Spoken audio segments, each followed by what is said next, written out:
Hi guys. So today one of my favorite research topics. So it is so lovely that also you will love it. And this presentation would have been planned for ISA 2020 in Honolulu. Unfortunately, due to the recent problems, the convention didn't happen. So I decided to have it anyway. For all of you all over the world interested in the philosophy of intelligence. So let's start. Why do we really need the philosophy of intelligence in the intelligence studies? Yes, it is not about artificial intelligence, so if you are interested in artificial intelligence, this should be interesting anyway, right? Because yeah, it's so cool that you cannot skip anyway. But that is not about that kind of intelligence. Okay, so the subtitles also important. Let's give philosophy a chance with the next stage of philosophy of intelligence. So who is Dr. Pili? I am a former assistant professor in intelligence analysis in theory and practice.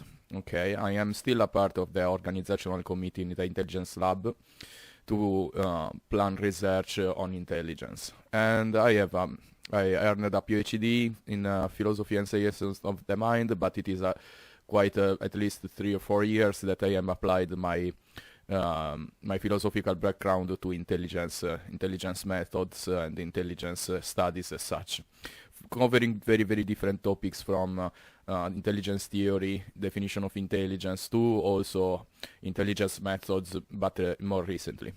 And I am also the co-founder and coordinator of the Philosophical Action, which is a new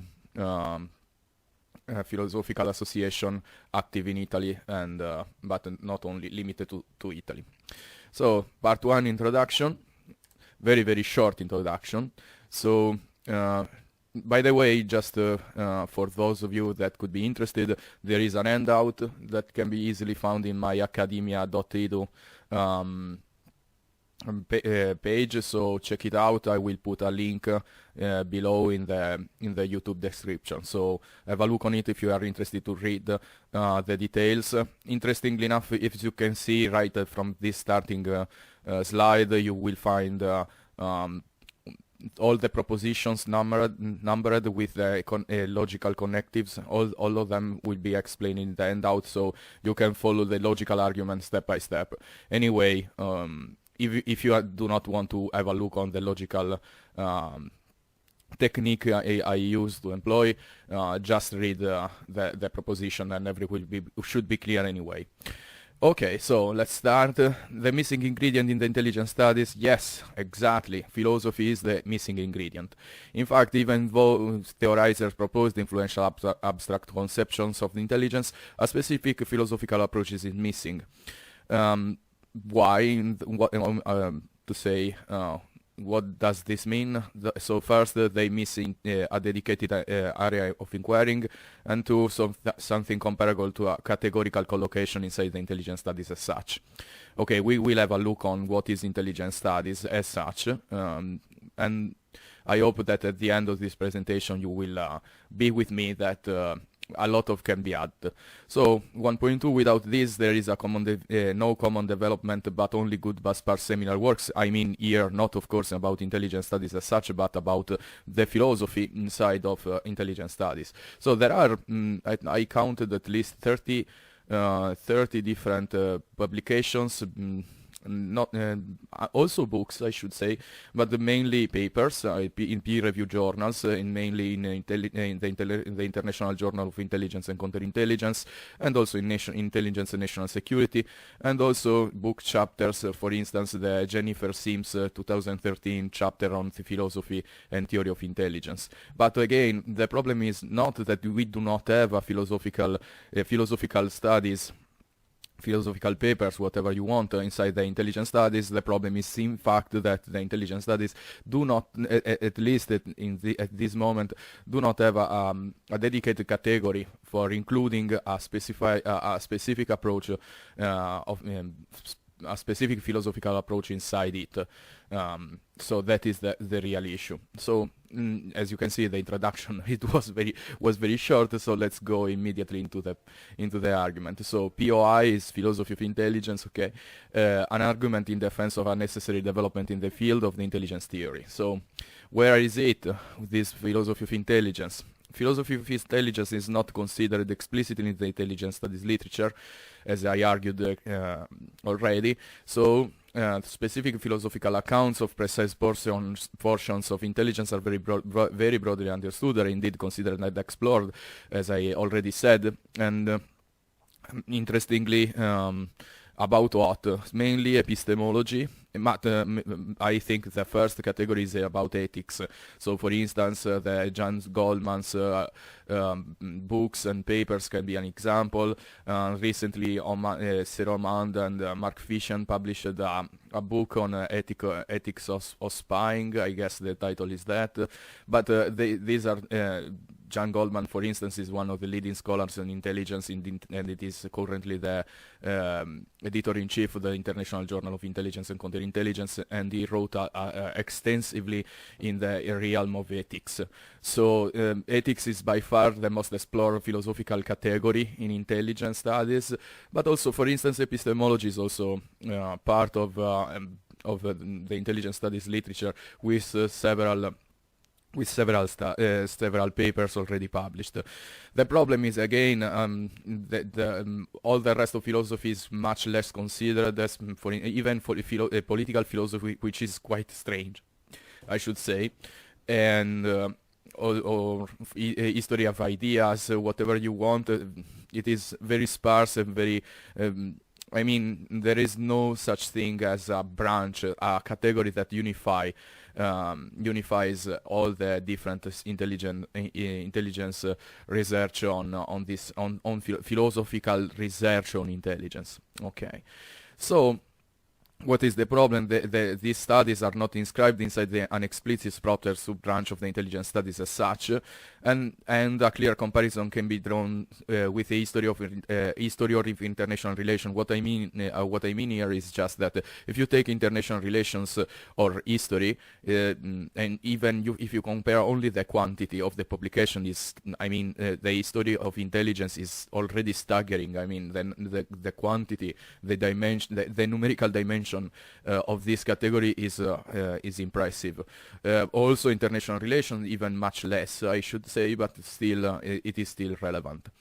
And the comparison is with the philosophy, because philosophy has already several researchers interested in the topic, but they are not inside a common field, so they are still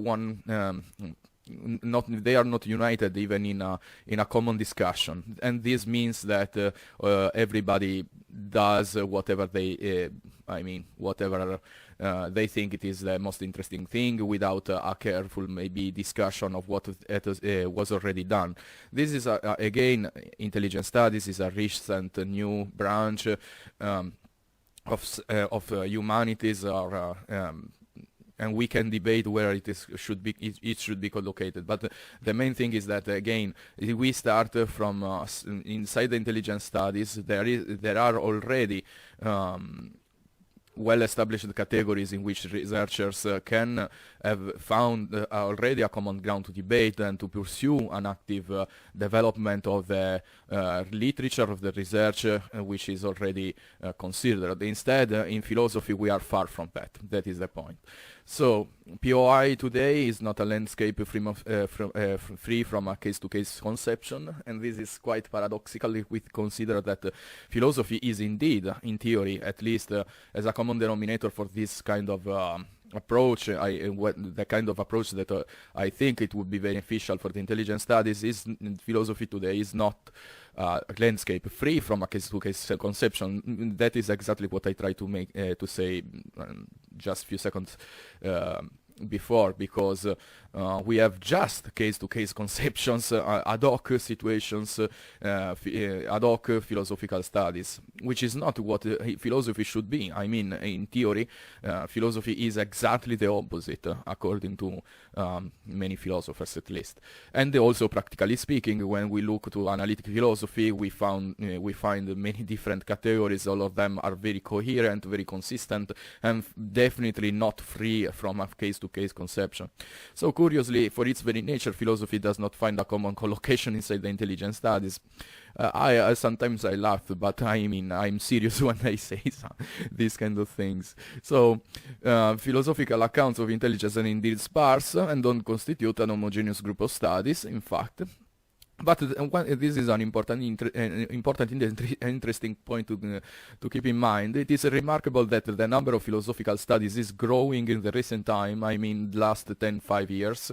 There are exceptions, of course, as always, but it is impressive the fact that the number of studies is growing quickly in the last 5 years, I think. And they are united from outside, but not from within. So I am speaking about, for instance, I said there is, with one exception maybe, which is ethics, but apart from ethics, even epistemology, which is the second most studied philosophical category in the intelligence studies.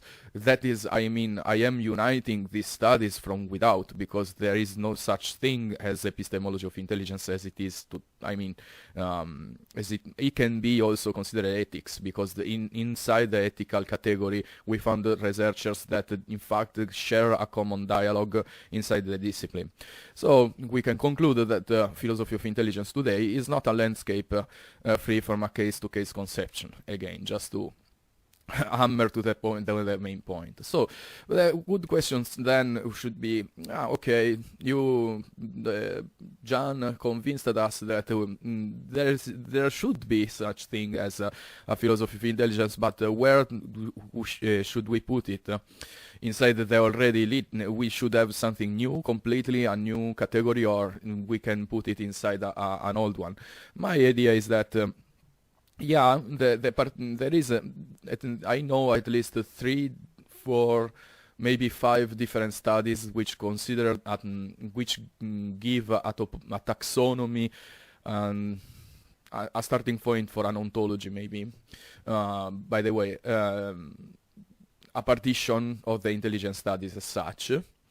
And I think that there is no reason to create a new project inside the intelligence studies. So Gill and Fission influentially proposed a taxonomy of the current intelligence studies. And according to me, it is enough to start speaking clearly about the philosophy of intelligence in what Gill and Fission in 2012 and 2016, in especially the 2016 paper published in the International Journal of Security, Intelligence and Public Affairs, called the Definitional Methodological Project. That is a very good paper that gives the state of affair inside the intelligence studies. So if you are interested in, please check it out. You can easily find it anyway, or write me and I will try to send you the link to the journal. Okay, so we can conclude that inside this frame, POI assumes its preserved collocation in the wider context of the intelligence studies, as it will be argued. So we will see where exactly in the next slide, so how the taxonomy of the Gill-Fission's taxonomy is, and how I think the philosophy of intelligence can be put inside it. So why the definitional methodological project? So because first, from a practical perspective, scholars interested in philosophy or philosophers as such are often interested in developing methodologies. So it is already there.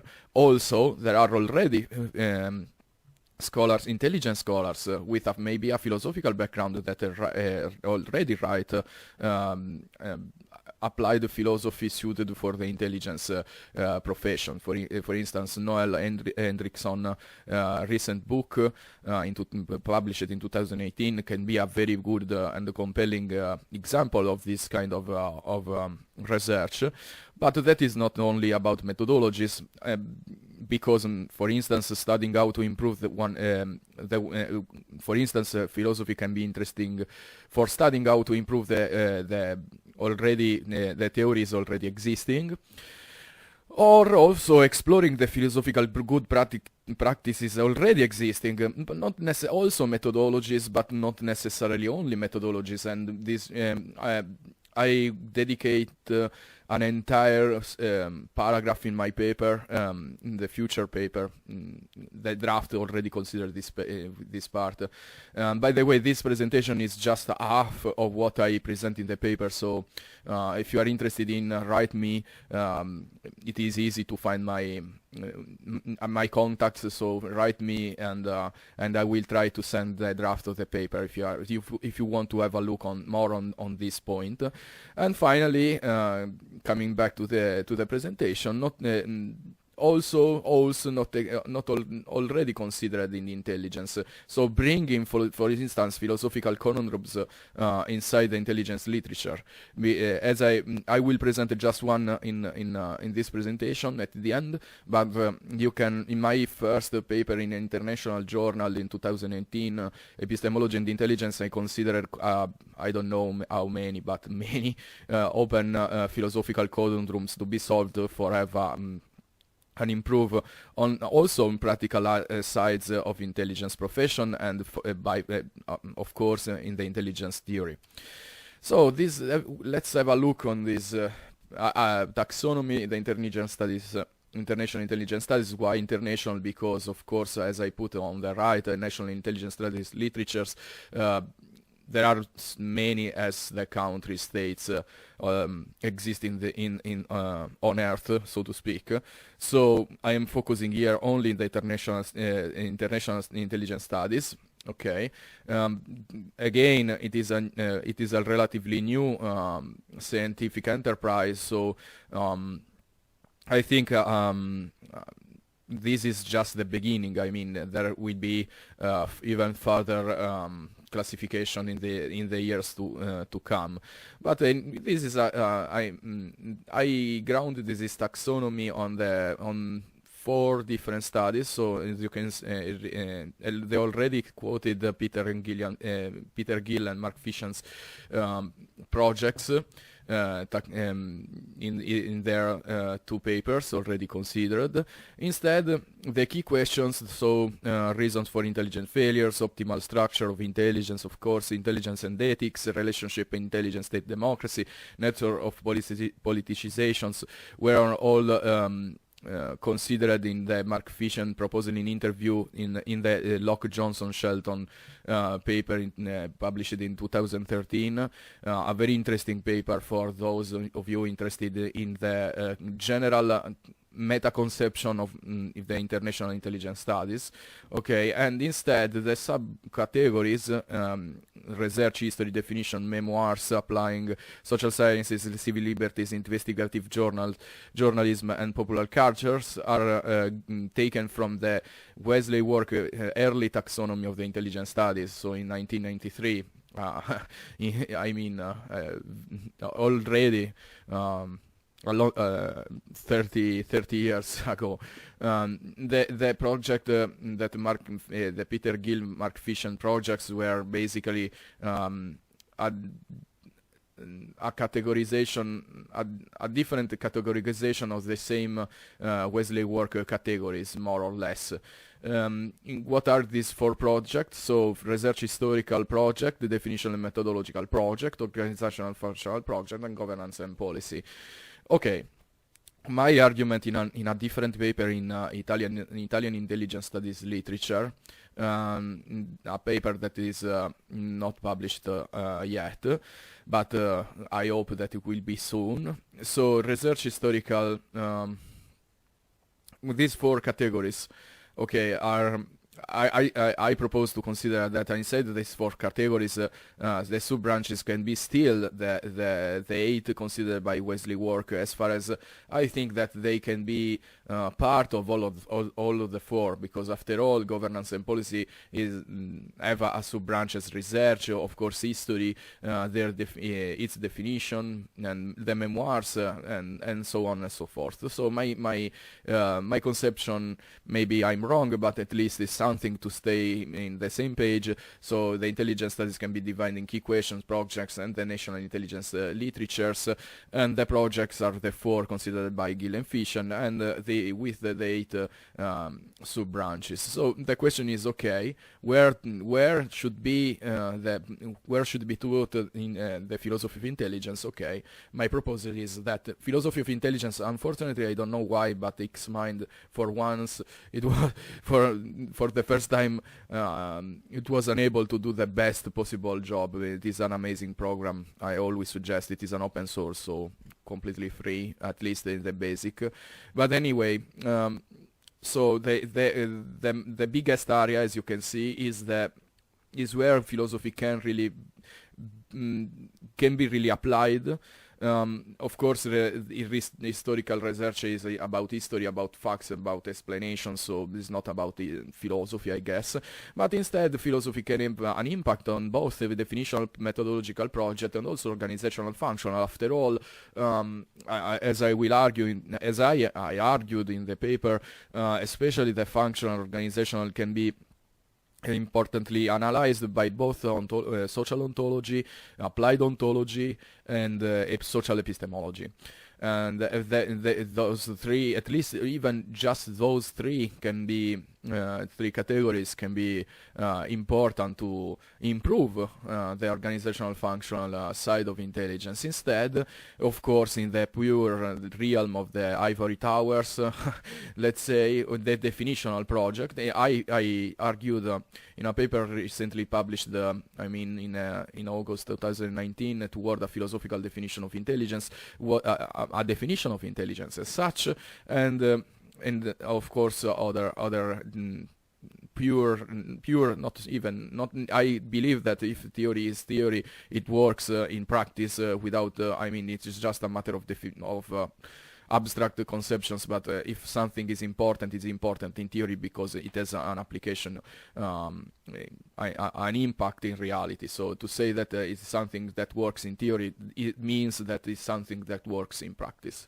in reality more than practice. So of course, and methodological, of course. So in all that in all the intelligence methodologies, apart I think in the very specific branches of some intelligence disciplines, as scientific intelligence or maybe signal intelligence, I don't know. Okay, then maybe it could be that philosophy is not so important. But again, when here I'm just considering the international intelligence studies, so the analysis about intelligence much more than the intelligence profession. But as we shall see, in any way philosophy can be useful also for that point of view. In this point, I am just arguing that okay, there are 4 projects, and in 2 of them philosophy can make an impact, and in one of the 2, in which is one of the 4 and one of the 2 in which philosophy can have an impact, can be a real it could be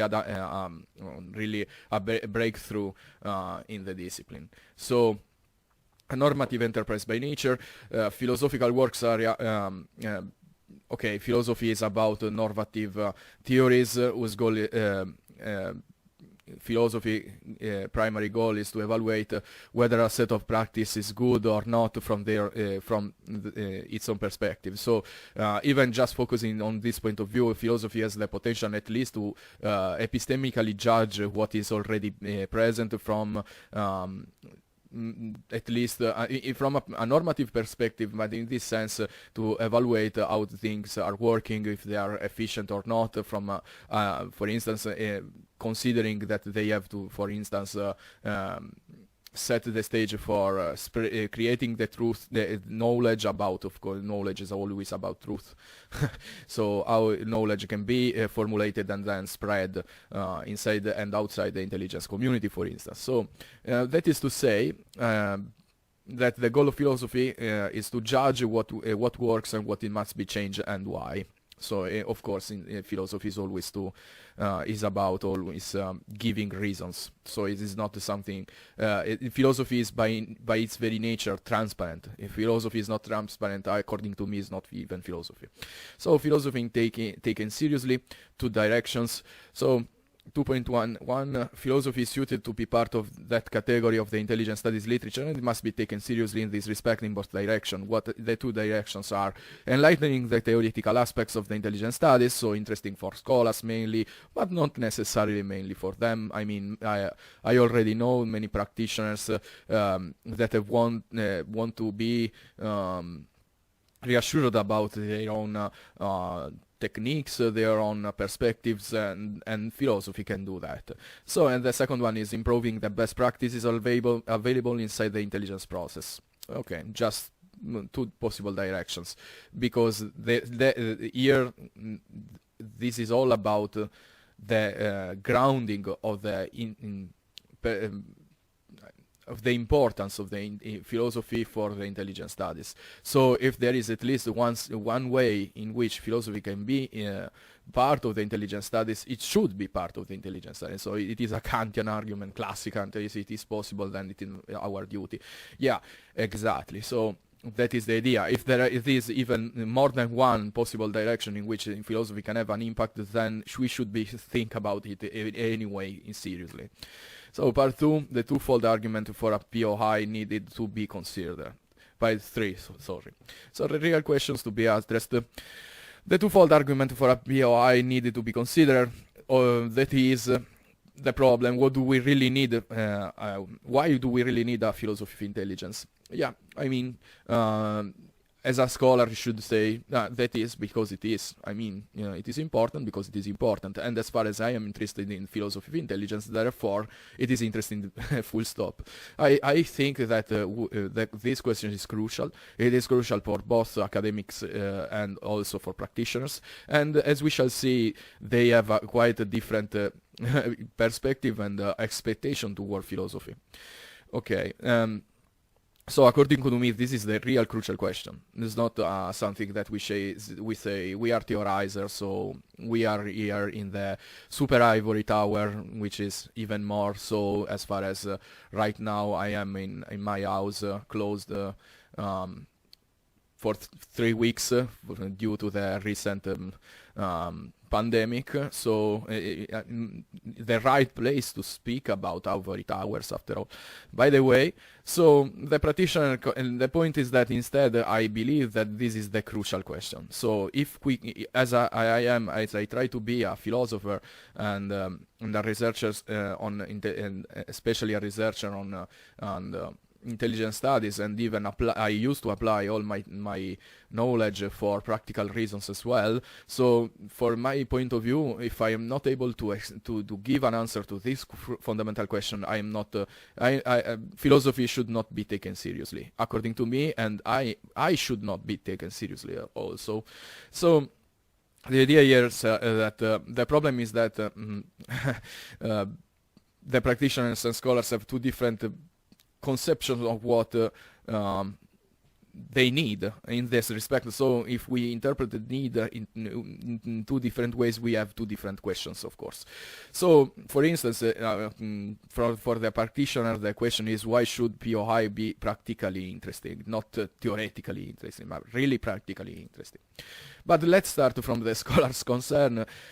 So the scholar's concern, of course, as we shall see in a moment, is of quite different point of view from the practitioner one, as it is, of course, quite understandable. So an argument against the futility of philosophy from a scholarly perspective. Let's have a look. So the scholar side of the question, we should reformulate the question in order to be meaningful for the scholar, in this sense for only the scholar, not for the practitioner. So for the scholar side, the question has completely different meaning from the practitioner, okay? That is, why do we need philosophy instead, for instance, digging more on history or the international relation theory? So my strategy, the argumentative strategy, is twofold. So my argument is that in fact the philosophy of intelligence is already inside the intelligence studies, and the real need is to the real need is just, let's say, to bring it to fully light, to help philosophers into a process of clarification that is already going on. So the idea is that, look, there is nothing new. There is no revolution, there is no Red October, is nothing like that. There is already philosophy of intelligence, as we have already considered in this presentation. So the idea is that we just have to put it into full light. It's not something about, no, it is something new, something strange, maybe cool, but maybe not, blah, blah, blah, we don't know. No, we know because philosophy of intelligence is already inside the intelligence studies. The problem is that its potential is not fully disclosed. And this is my own personal argument in this respect. So, first reply, philosophy is a general landscape, first step. So, it is, the argument, is based on two material implication. So if POI is already part of intelligence studies, then it would not be needed to explain why we need it as far as part of it is already part of it. So we do not have even to explain in theory, right? Because let's put it completely differently. If I say history is a part of intelligence studies, it's trivial to say therefore it is a component of intelligence studies, right? Because it is part, is by definition, history. Intelligence studies is about history, so therefore history is part of intelligence studies. It's so easy that it is a simply material implication. The point here is why this is not so trivial, because philosophy is not already considered as part of intelligence studies. So therefore, this is not a trivial statement. If my argument is in fact is already part, and therefore it is in fact trivial, in a sense. The second part of the argument is, if theory of intelligence is not entirely about historical explanations of intelligence broadly conceived, and this is an important, I'm giving you the three premises of the argument. So if one theory of intelligence is not entirely about historical explanation of intelligence broadly conceived, if intelligence studies has a theoretical framework inside it, if philosophy of a given discipline is the general conception of that discipline free from a case-to-case scenario, therefore, necessarily, intelligence studies has its own general philosophical landscape. So let's have a look on all the three. So because there are three premises, and they should be all three true to have the right condition to imply something from them, right? So the idea is that theory of intelligence is not entirely about historical explanations. We can argue, but if theory of intelligence is not only about historical explanations or even descriptions, explanations of the descriptions, historical descriptions, okay? If it is not, and according to me, it is not, okay, then we can start to think that what is this intelligence theory? In fact, the second premise is, in fact, okay, first, theory of intelligence is not about history, not completely about history. Of course, history plays an important role here, but that is another point completely, okay? So the second point is, in fact, to say not only if a theory of intelligence is not about history, but that it is existing. Because let's say the first is theory of intelligence is not entirely about historical explanation. Okay, fine, but there is no such thing as theory of intelligence. There we can speak about whatever we want, because it should be trivial to say about something that it is false. So basically. Okay, so we should include the theory of intelligence is not about history, and in fact the intelligence theory exists. Third, philosophy of a given discipline is a general conception of that discipline free from a case-to-case scenario. And this is interesting because This means that the philosophy of that discipline is disjointed by history, because history is exactly the opposite. I mean, it is exactly an analysis based on even a generalization of, but still based on a case-to-case scenario. So history is about, I don't know, the Italian operation in the Balkans in 19 something. The history of MI6, the history of the CIA with facts, what happened, so on and so forth. But in fact, this is not a discipline free from a case-to-case scenario, because the scenarios are all that matter. So instead, philosophy is completely the opposite. No, is free from this point of view. I don't mean, again, of course, we can argue that we can have a philosophy, a theory of something, in this case especially, only if we know the reality. So how can we have physics if we do not have something that that bridges the gap between the theory and the reality? Of course, we need something. In the case of physics, is scientific methods and the subject that use the scientific methods, by the way. But that is not important. The idea is that philosophy, in this respect, is free from, let's say, what happens every day. I mean, in a sense. So it is an analysis of it can usually is a normative analysis of what happens and how to evaluate what happens, and the evaluation is something that is not in history. Okay, when we read something about a historical evaluation of X, is not anymore about history. It is about something else. I don't know if it is philosophy, but it's not about history. History is about facts and descriptions, and it's descriptions of facts, explanations of facts, and that's it. Okay, so and I am the first reader of historical studies of, especially in intelligence. So necessarily intelligence studies has its own general philosophical landscape. Why? Because as intelligence studies exists a theoretical framework, and the theoretical framework is in fact a part of that discipline that is free from a general conception. Is free not from the general conception, but it is just the general conception of that kind of discipline. Okay, so first reply, second step. If, again, another material implication, so if once we are free from facts and causal reconstructions of them, then, theoretically speaking, we are dealing with general statements. Again, we are not speaking about this and this particular moment in time and space. We are speaking about universals, so to speak, or something more universal at least. This means that we are dealing with general statements, so the kind of statements that should be true if there are no exceptions to them. This is an extreme, but this is the point.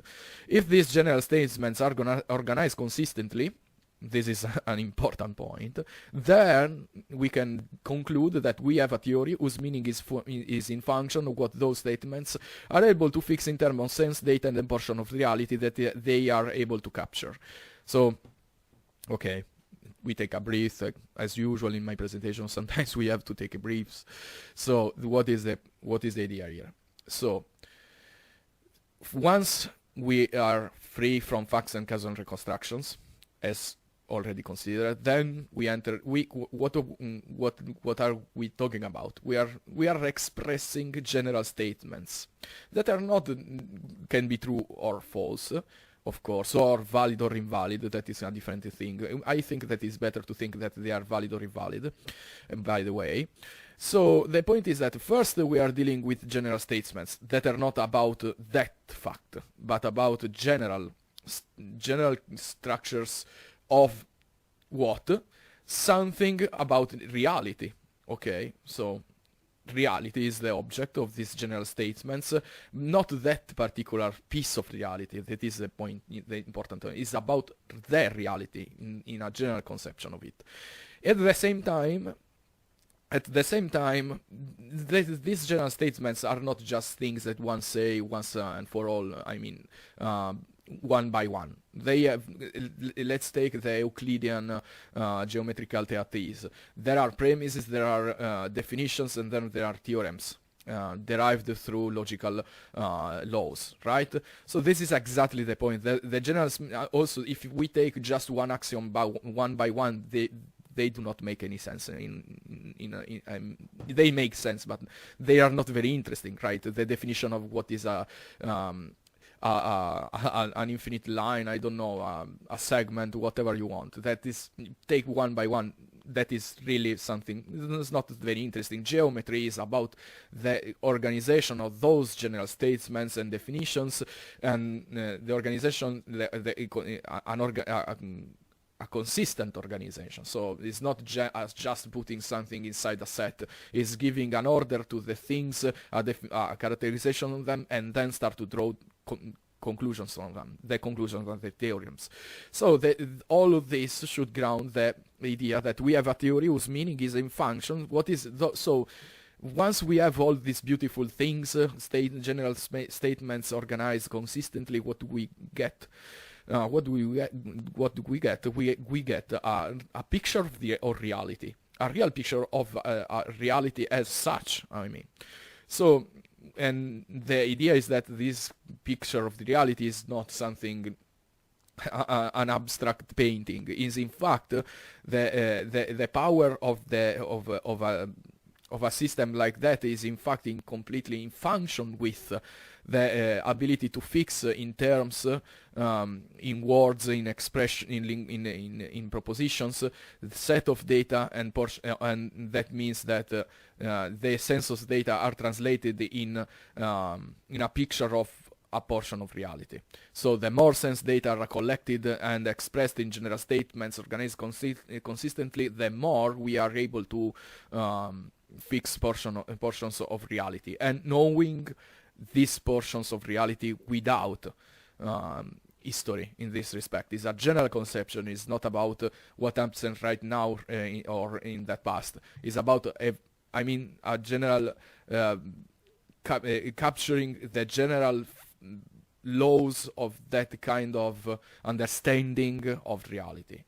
Okay, so it is about the more we are able to capture, the more we understand, the more we are able to fix inside our theory, and vice versa. Our theory is able to take into consideration and teach us what is that, how a piece of reality works actually. So this is the first level theory in which philosophy is inside it as a logical and metaphysical framework in which that particular theory is formulated. So basically, but okay, again, a skeptical about all of this can say, yeah, very, very, very fine, but actually this is not about intelligence studies, because intelligence studies in fact is not free from descriptions and history or whatever you like, or in my case dislike in the philosophers. No, you know, the jokes, they live in another dimension. No, it's not about me, it's not about philosophy in this case. The point is that in fact this is already part of intelligence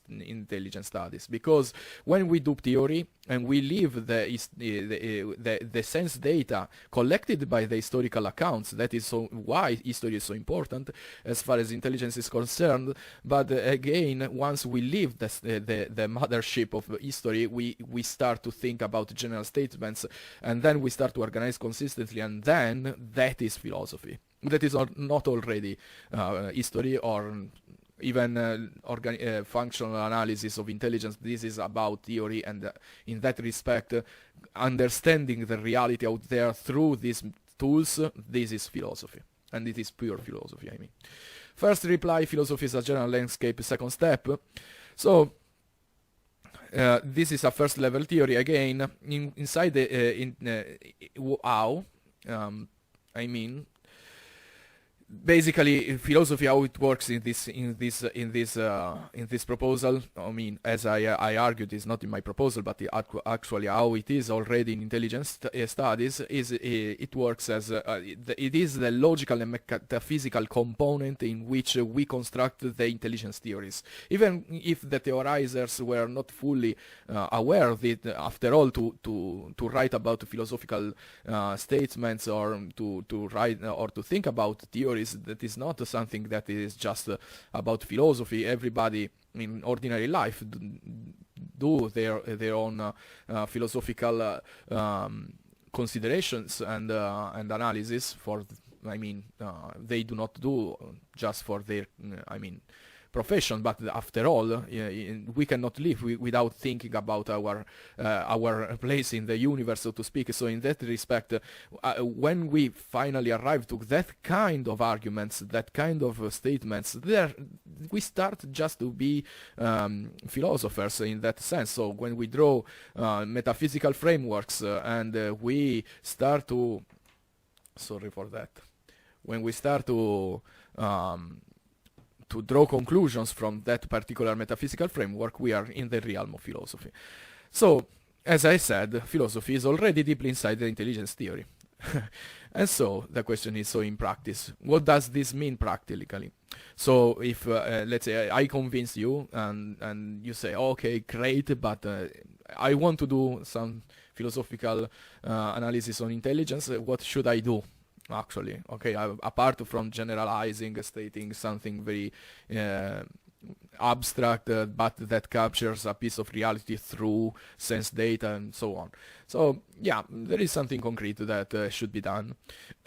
One, my proposal is how can be philosophy useful for the intelligence theory. The theory, there are already theories, especially if you take the cornerstone of the intelligence theory, edited by Gill, Marrin and Fisher in 2009. I guess the title is Intelligence Theories, Key Question and Debate. Quite sure about that, but check it, please. So, what can we do if we want to start? So basically, we can take a theory, and the theory should be reformulated in different parts, for instance, premises, definitions, proofs, and theorems, in order to see what is already clarified, what must be clarified, and what kind of conclusions we can legitimately draw from them. So the idea here is that yes, we can take just the theory, try to see if there are, for instance, contradictions, if everything works, or just to let's divide in pieces, just to see what is important, what is less important, what can be improved, and what is already perfect. So, interestingly, this is not a new conception of philosophy. That was exactly what the Bertrand Russell's vision of philosophy. So, about he complained that philosophy was not able to match, for instance, science, hard science, not all science maybe, but hard science surely. And he argued that basically philosophy should take the theories, clarify them, discharge what, for instance, premises that are not premises at all, trivial statements. So take something that is already working, trying to see what is really working and why, and then reassembling it in a better shape. You should, okay, but this is something really, no creative at all. That's not true, because then you can start to draw also conclusions from that. And for instance, you can draw contradictions, and if you start with something messy and you clarify it, and you see that you take exactly what it is considering in the first messy formulation, and you start to say, oh, okay, now it is everything clear, but the problem is that in fact we start to have problems, because this is in contrast with what was said, and blah blah blah. That is exactly what this kind of philosophical approach is about, after all. And my argument is that at least in this moment, we should start to think about what we already have, then clarifying it, and then drawing the right conclusions. And then from that moment on is a new thing. It's philosophy that develops a new philosophical approach to intelligence as such. So my own idea is that this is how it can be done. Maybe there are other possible approaches. By the way, this is exactly what I tried to do toward a philosophical definition of intelligence. My approach was not to give a new definition of intelligence necessarily. My own perspective was, okay, let's see what other people, much more acknowledged and influential, but also experienced than me, considered in the past, and then let's see if everything works. And actually, in fact, there were many common intuitions. Not all of them were shared by the scholars, and also also practitioner in that case, and then I reassembled everything, trying to give the most general, consistent definition I was able to do, to give, sorry, so to formulate, and that was exactly my goal, was not inventing something from scratch, and on the contrary, was taking seriously what was already done, because as I argued also in that paper, intelligence studies is a very rich discipline already, and the facts, science data are so much collected that we do not have the need to have more, in a sense. So paradoxically, even if the practice of intelligence is collecting more, actually from this point of view, the more important thing is that just taking what we have and just to look at clarifying the tools, taking out the dirty parts, and so to have a very light and clear light on what we already have, and then formulate possibly in a better way what we found, and finally start to draw conclusions. That is exactly what philosophy could do, and I think in a very, very beneficial way. So, in a nutshell, my arguments have 2 points that are, first, it recognizes that philosophy is already part of intelligence studies in the specific sense of intelligence theory, the intelligence theory section, from what is already called intelligence theory, so to specific theoretical studies. And the second part is, it states simply that what is missing is just the explicit contribution of philosophy because of the previous point. So this is just a recap. So philosophy is already there. We simply we are still missing it, not because it is not already there, but because it is not explicitly considered, explicitly fully brought to the most important extremes consequences. So to put it in a slogan, and of course, I mean, if you didn't watch the movie, please stop this bad presentation and start to watch the movie Citizen Kane. So, but coming back to the slogan, where we look for a theory, we are simply watching a philosophical landscape. As far as theory in fact is concerned, there is no conflicting doubt that philosophy would bring many benefits, and I hope that now this is current currency. So the practitioner's concern, it is completely different. So we have left the scholar concern, and we are going to the practitioner one. So what is the practitioner really asking for? This is not a trivial question, as we shall see in a moment. So my interpretation here is it is simply that it is not clear what the practitioner really is asking for. That is, I mean, what is how we should interpret the question, why a philosophy of intelligence, right? So my interpretation is what kind of benefits can she expect? So that is the real question. So the practitioner is asking for benefits, basically, practical, easy, grasping benefits, and it is a real important thing. I mean, without that, I think again, if let's say for a moment that intelligent philosophy would be useful only for a theory, as I said already, theory without impact is not theory at all, according to me. Is nothing.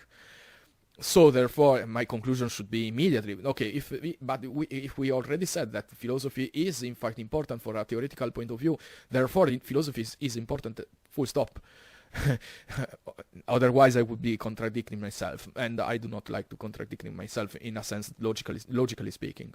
As a human being, I love to contradict myself. No, it is not true. yeah, philosophical jokes. But coming back to the point. So 3.7, reinterpreting the practitioner request. Yeah, in a sense of utility, that is my point here.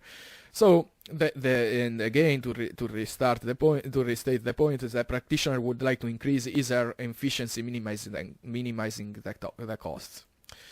So, two possible ways for the practitioners. So, there are two possible ways in which the practitioner would be satisfied. That are basically there is a way to minimizing the time request. So as far as practitioners are, of course, very busy men, I don't know if you know people that are not busy, so everybody's busy, but it is said that they're particularly busy. I feel to be a busy man, actually. But as a busy man, I understand that minimizing the time required to do my job would be very, very, very precious. And this is so just minimizing the time would be great. But otherwise, there is a way to shorten the magnitude, the size, and quantity of the required resources. In the paper, I extensively considered what these resources are: basically information, calculations, computations, basically. Also, and energy, basically. We, as a big why, because to solve a problem, we need information, especially in intelligence. Intelligence is about information, and we all know that. Secondly, because calculation, because information without calculation is useless as far as you cannot draw any conclusion, because information without calculation is just what it is. Let's say a proposition, you cannot draw any conclusion. So let's say there is a tank in front of me, full stop. That is information. And that is, for instance, a tank of my own country that is important, and so we need to draw conclusions from that. So, and to draw conclusions, we need calculation. And third, energy, because nothing in nature, in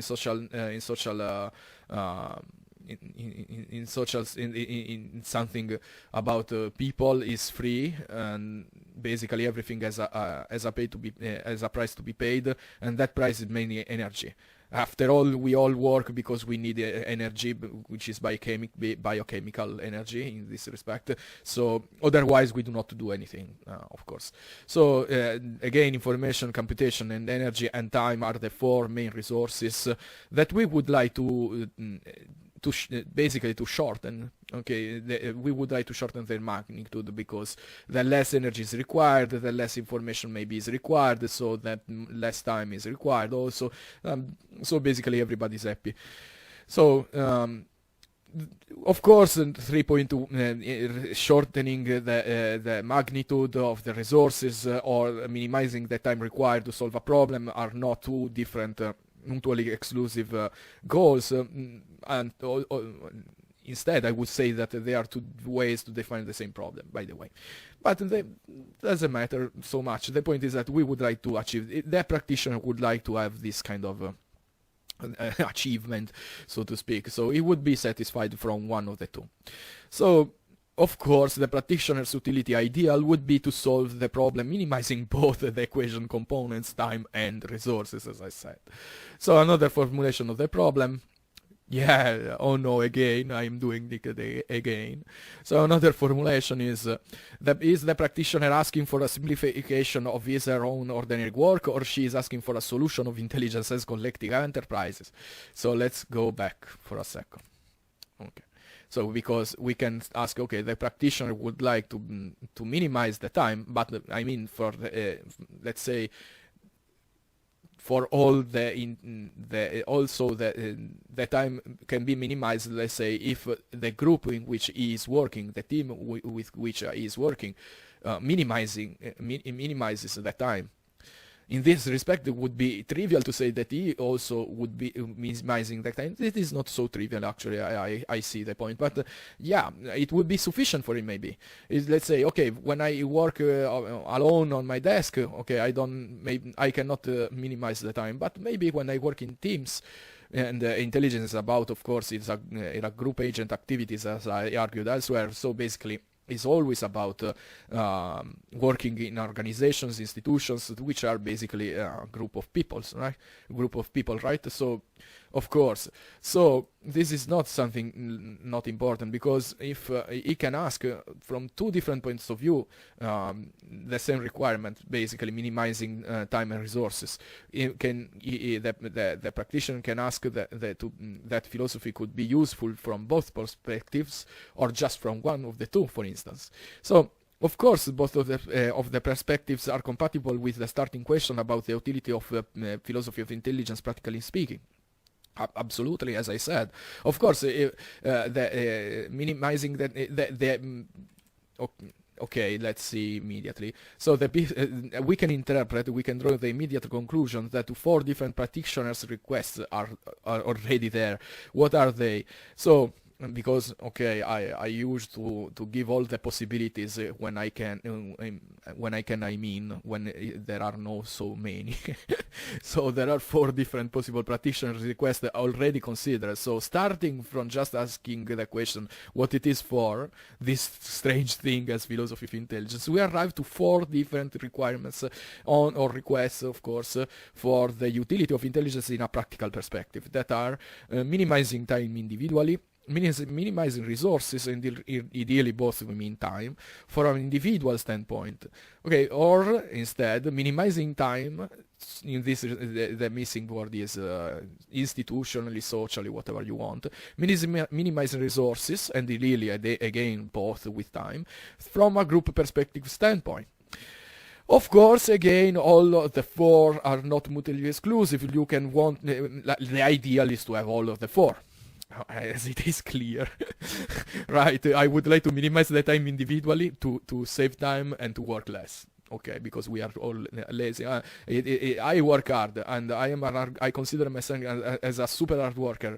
But I come from Italy. So many jokes about that, right? So I know that everybody, and I mean not only Italian people, but everybody would like to have more time to spend freely.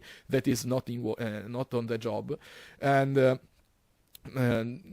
or in the sunny days that we at least have, some good things of living in Italy for the Italians. So, but coming back to the point, of course, we would like to minimize everything. We would like to minimizing the time and resources individually for us. I mean, for us as in our desks.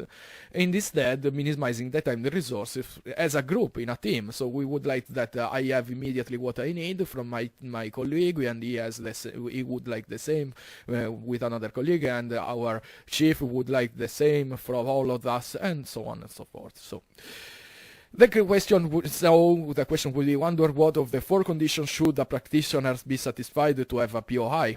That is a question. So what is the only one that would be, at least, let's say, just that would be sufficient? Okay, so the first of 2 possible answers. So there are 2 extreme possible positions here. Okay, many of you would have already understood what all of them are. But okay, so the strongest is that the practitioner would like to have all the 4. So let's say philosophy would be useful if there is an impact on all the 4 conditions, so minimizing time individually and socially, blah blah blah, as I already said. Or philosophy, the weakest point of view would be philosophy would turn to be the other one would be just to have one of the 4. So minimizing time individually, or minimizing or without end, minimizing resources, or minimizing time, and so on and so forth. So the strongest, of course, immediately conclusion from the 2 possible extremes, the strongest one is that if we say that the philosophy would have an impact on all the 4 different conditions, of course, it would be follow immediately that philosophy would turn to be the super panacea of the intelligence practitioners. Of course, it would resolve everything. Maybe but taking the sufficient amount of work to not put all of them in the job market, which is always an important point. So yes, it would be a super panacea, but not so super to avoid to have the need to have still practitioners in the field, right? So of course, the practitioner would increase his efficiency with less resources and time. This would be true even from a group perspective. So these 3 statements are are depicting just the strongest of the 2 possibilities. Instead, again, the weakest interpretation would be that the philosophy of intelligence would be useful if it addresses the practitioner's objection, even if it solves only one of the 4 potentially 8 different issues. Potentially 8 for the combination, but doesn't matter. So, but my take here is that, of course, so let's compare the 2. One is asking to philosophy to solve all the problems, and another one, just one, would be sufficient. After all, minimizing the time individually, or resources individually, or socially, what an achievement would be. Do you understand? Not only understand, but you would, I guess you agree with me in this respect. So I guess that even improving just one aspect of all the intelligence ordinary activity would be worthy sufficiently to spend not even such money. I mean, just give the right time to the right persons to investigate these kind of issues. And of course, the philosophers, intelligence scholars, and intelligence practitioners already active in the philosophy of intelligence. So, what are the benefits there? Summing up, the argument strategies was twofold. First, evidence that philosophy improves a specific aspect of the intelligence activity, and the second, that I would consider a particular statement that we should take as true, even though it is not still proved yet a conjecture. So, just to focus one point, one thing was to give evidence to you that philosophy in fact at least can improve a specific aspect of the intelligence activity. This is one of the sides. I spent the last, 30 minutes to give you evidence that philosophy improves have an impact in all the aspects, potentially at least on the aspects of the intelligence studies and beyond in the field, basically. And now there is, and the second part of the argument is a conjecture, so a counterfactual kind of argument, and I will give it in a moment. So do you need to but before going to the final argument, as I called it, so do you need to be convinced as yet? So I consider now different philosophical branches that can enlighten specific parts of the intelligence profession or in intelligence studies, but mainly in this side more interesting for the intelligence profession. So philosophy of information and epistemology specifically have the full potential of scrutinizing of the intelligence process. For their very nature, epistemology especially inquires much more than abstract conditions under which a subject's beliefs can be defined as knowledge, because it analyzes the notion of justification. It elaborates complex counterexample to test the subject's capacity in forming and spreading knowledge. So it is exactly what intelligence is about. But the interesting thing is that epistemology, especially social epistemology applied to systems, as it is called today, it is a normative analysis that can elaborate how, in what conditions, for instance, an intelligence agency is efficient epistemically speaking. So, in fact, from a social perspective, epistemology scrutinizes institutions and systems in order to ground an epistemic judgment on them, as I just said. Instead, the new and very new branch of analytic philosophy, which is philosophy of information, is devolved to analyze what data and information are and how the information technology works.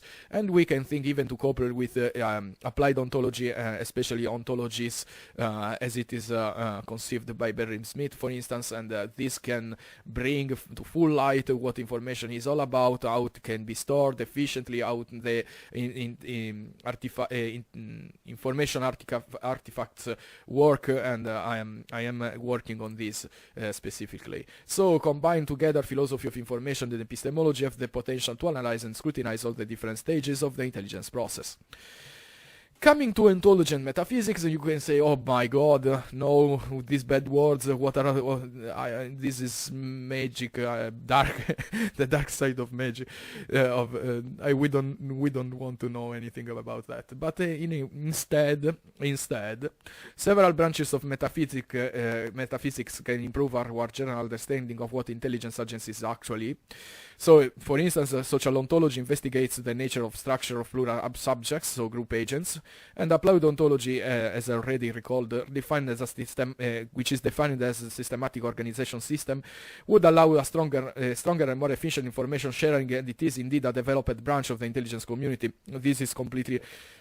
All of this I'm saying, this is very, very quick. I mean, I have to go quickly, but in the paper is fully completely considered all of what I'm saying. So ontology can also solve practical issues related to secrecy classification systems, for instance those considered by James Bruce and colleagues in Secrecy in US National Security, Why a Paradigm Shift is Needed, published by Rand in 2018. Philosophy of language, amazingly, you would say again, yes, but there is something in there. So can disentangle chronic semantic problems inside the intelligence vocabulary, and it can enlighten different notions of truth involved in intelligent production. So for instance, what is the expectations? What are the expectations of the intelligence practitioners about what they are really doing? What they can really think about what they are doing? So for instance, is an intelligence report truthful? What would it mean to say that an intelligence report is meaningful, for instance? Let's say that there is a very good intelligence report that has a mistake.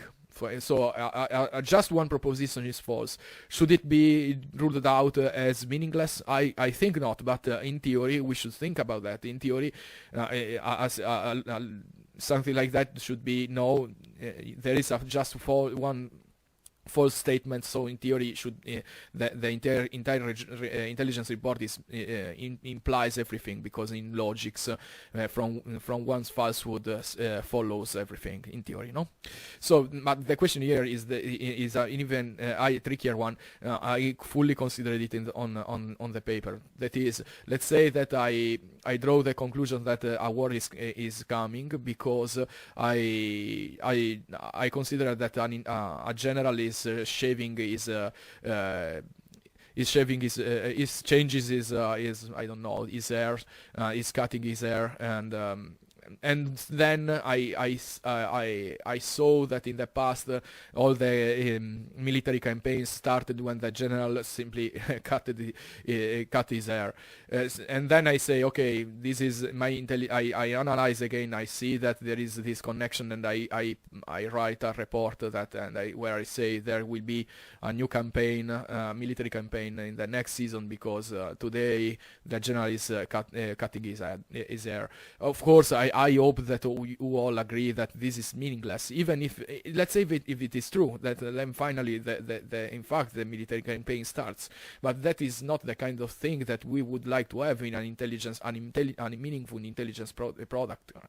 I hope we can. I can prove this statement epistemologically speaking, as I did in a similar example in the paper already considered. But that is not the point. The point is that you grasp the point, and the point is that we do not know actually what an ideal meaningful intelligence report would be. That can make an impact, yes, but why? So this is an open question. It can be an help in the philosophy of language. It can help in the long-lasting problem of objectivity in intelligence analysis, as far as we can start to speak about what is a truthful, meaningful intelligence report, and therefore we can start to think, okay, well, these are the conditions in which the report should be written, and then we can draw the conclusion from that. So, of course, moral philosophy and ethics, I will go very, very quickly, because this is the only one branch of philosophy which is very quite explored, so there is already the consensus. But by the way, moral philosophy can help in developing and diversifying ethical norms to be used by practitioners to be consistent with the duties required by the profession. So moral philosophy could analyze the ethical conundrums posed by those duties in order to start a delicate debate on the moral legitimacy of the intelligence professions, which is quite important. And then moral philosophy would turn useful in three different but distinct senses: the elaboration of set of rules inside which the intelligence practitioner can safely work, the moral reassurance that those rules considered before are themselves morally justified, and identifying the ethical virtues to be selected and taught to actual and future professionals. So, finally, general methodological advantage. Philosophy brings rigor and transparency as a natural collateral effects, and this would turn to be highly beneficial, of course, as far as at least as such, philosophy is mainly about natural language, but with a rigor that most of the discipline simply do not even dream of. So I think that this would be important for critical thinking, creative thinking as well, and to boost the quality of transparency, because, as I said at the beginning, philosophy, which is a philosophical account which is not transparent, is not a good philosophical account at all. And now the decisive argument, the ultimate decisive argument. So it is very easy. Basically, it is a counterfactual. that is simply to be expressed. So we still don't really know if philosophy can be beneficial, but we surely do know that we can take the risk. In fact, if in the worst case scenario we would turn to the current state of affairs without meaningful damage, because if it is useless, it is useless. With what are we really losing? I think nothing. If you think about if philosophy is about nothing in this case, for instance, therefore the consequences are not very interesting, and then we can go back as it was in the past, let's say. But my argument, if we do not still really know if philosophy can be beneficial, therefore let's give a philosophy a chance. That is simply a simple argument. So we can try. After all, maybe it will turn to be useless, and then nothing is changed instead. My argument is there is evidence, many pieces of evidence that seems to reassure us that in fact philosophy can not only have an impact, but a very important impact on the discipline per se and to the profession. Therefore, we should try. In the worst case scenario, nothing would be changed. Finally, and this is very quickly as the introduction, part 4, advantages brought by philosophy from without, philosophy on intelligence for the open society. Yes, I believe in democracy, I believe in open societies, so the advantage would bring philosophy into intelligence studies, and intelligence as such would have the important advantage that the discussion about intelligence would be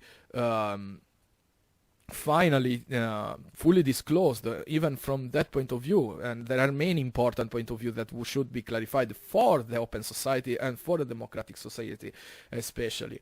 And in fact, the beneficiary would be both philosophers and the citizens. This is my argument. Why? Because we do not still have a theory of a philosophical theory of intelligence. We do not have a justification of intelligence inside democracies as such, but just inside the state. But the state is not enough. The state can be a totalitarian state or an absolute a state can be ruled by absolute monarchy, and the intelligence, in fact, unfortunately, still the world is not fully about open societies, let's say, and but it is our duty to ground the intelligence as such inside our own frameworks. So this is, according to me, I would say even doing just that would be a great achievement, a step ahead, not only inside theories but really in practice.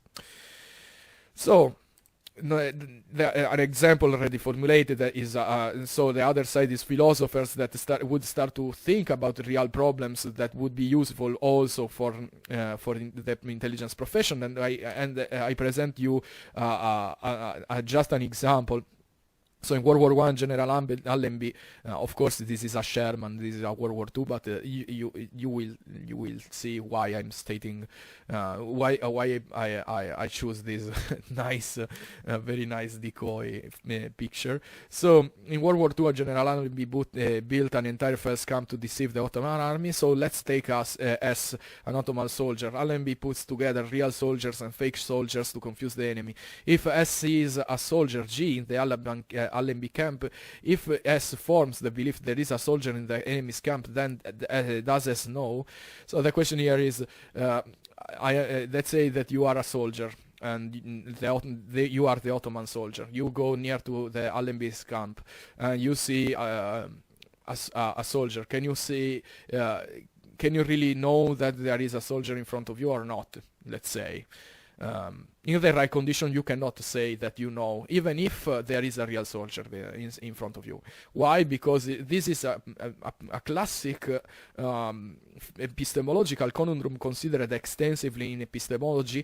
The first one, that the fake barn counterexample or case, which is also with the Gettier cases, the fake barn is probably one of the most explored and still analyzed problem inside the epistemology. So as you can see, there is the fake barn case is a classic example of deception problem, of course. So the deception, as I argued in the paper, is in fact played exploiting epistemological problems, so to speak.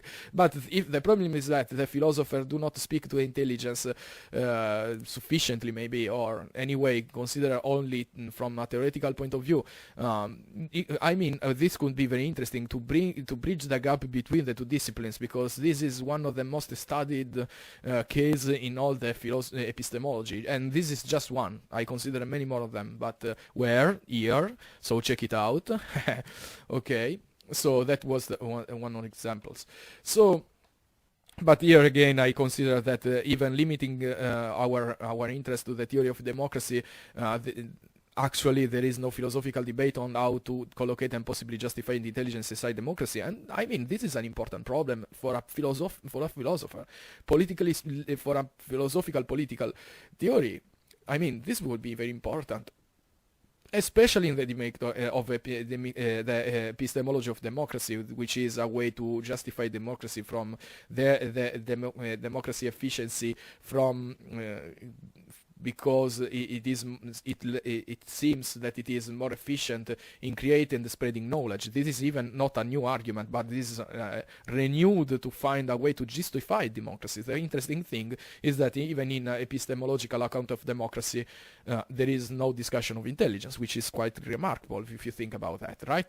So I considered epistemology, metaphysics, philosophy of language, from ethics, all of them, history of ideas in the paper.